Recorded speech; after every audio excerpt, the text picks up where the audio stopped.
વડોદરાથી જેકે પોલીસ અને મંજુસર પોલીસનું ઓપરેશન સામે આવી રહ્યું છે તો વડોદરામાં બંને પોલીસોએ જે ઓપરેશન પાર પાડ્યું છે જેકે પોલીસ અને મંજુસર પોલીસનું ઓપરેશન સામે આવ્યું છે બેંક લૂંટનો 1.5 વર્ષથી ફરાર આરોપી ઝડપાઈ ગયો છે તો વડોદરામાં ફરાર આરોપી ઝડપાયો છે દાનિશ સગીર શાહ નામના આરોપીને બંને પોલીસે ઝડપી પાડ્યો છે કે જે બેંક લૂંટનો 1.5 વર્ષથી ફરાર હતો 1.5 વર્ષ અગાઉ બેંક રોબરી કરીને આરોપી ફરાર હતો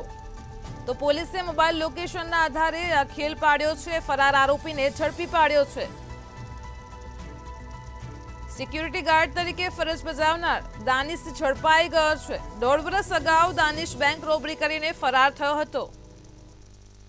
તો વડોદરામાં જેકે પોલીસ અને મંજુસર પોલીસનું ઓપરેશન સામે આવ્યું છે પોલીસે સંયુક્ત ઓપરેશન હાથ ધરીને દાનિશ સગીર શાહ નામના આરોપીને ઝડપી પાડ્યો છે આરોપી 1.5 વર્ષથી ફરાર હતો પોલીસે મોબાઈલ લોકેશનના આધારે ખેલ પાડ્યો છે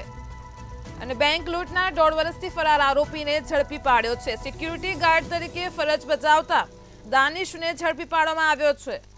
તો વડોદરામાં જેકે પોલીસ અને મંજુસર પોલીસે સંયુક્ત ઓપરેશન પાર પાડ્યું છે બેંક લૂંટનો 1.5 વર્ષથી ફરાર આરોપી ઝડપાઈ ગયો છે